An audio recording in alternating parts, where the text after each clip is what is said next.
শুধুমাত্র বাড়িতে থাকা পাউরুটি, দুধ আর চিনি দিয়ে যে এত লোভনীয় মিষ্টি তৈরি করা যায়, তাই এই রেসিপিটা না দেখলে আপনারা বিশ্বাস করবেন না।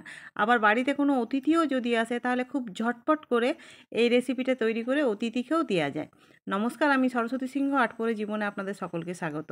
তাহলে চলুন পাউরুটি, দুধ আর চিনি দিয়ে এই লোভনীয় মিষ্টিটি তৈরি করি।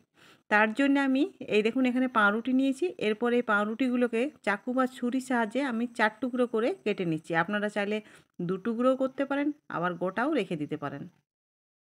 এই দেখুন এইভাবে আমি সব পাউরুটিগুলোকে কেটে নেব। অন্যদিকে আমি কড়াইয়ে তেল বসিয়ে দিচ্ছি পাউরুটিগুলো ভাজার জন্যে। আর একটা চুলায় আমি চিনির শিরা বসাবো। তার জন্যে কিছুটা জল, চিনি আর 2টো এলাচ ফাটিয়ে আমি এখানে শিরাটাও তৈরি হতে দেবো।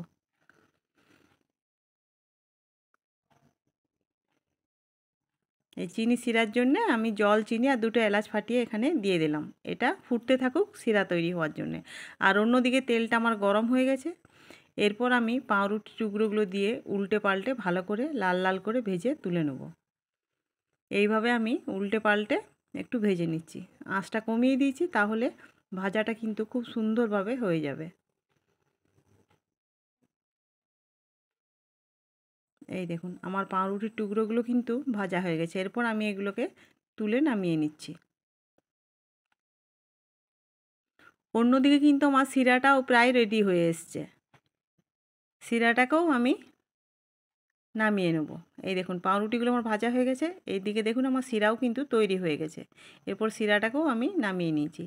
এরপর আমি যে পাউরুটি টুকরোগুলো ভেজে রেখেছিলাম সেগুলো চিনির শিরায় ফেলে এইভাবে হাতা খুন্তির সাহায্যে ভালো করে নেড়ে চেড়ে আমি তুলে নেব। আমি কিন্তু এই শিরার মধ্যে রেখে দেবো না, কারণ তাহলে পাউরুটিগুলো একদম ন্যাতনেতে হয়ে যাবে। যার জন্য আমি শুধুমাত্র ভিজে যাওয়া অপেক্ষা, ভিজে গেলে আমি তুলে নেব। এরপর কড়াইয়ে আমি কিছুটা দুধ দিয়ে দিচ্ছি। দুধটা কিন্তু আমার আগে থেকে জাল দেওয়া ছিল আর অনেকটাই ঘন। এরপর আমি 10 টাকার একটা আমুল দিয়ে খুব ভালো করে এই দুধটার সঙ্গে গুলে একটু ঘন করে নেড়ে চেড়ে নেব। যেহেতু দুধটা আমার এখানে খুব ঘন, আপনাদের দুধটা যদি একটু পাতলা হয় তাহলে এখানে 2 প্যাকেট আমুল দুধও ব্যবহার করতে পারেন 10 টাকার করে।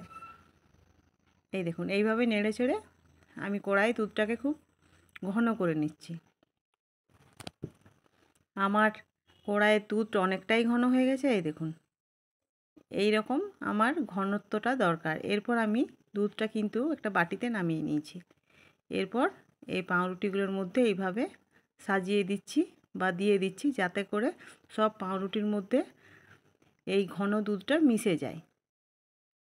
একবার হলেও বাড়িতে করে খেয়ে দেখবেন, স্বাদ কিন্তু একদম অসাধারণ। দোকানের মিষ্টির থেকেও এর স্বাদ কিন্তু অনেকটাই ভালো।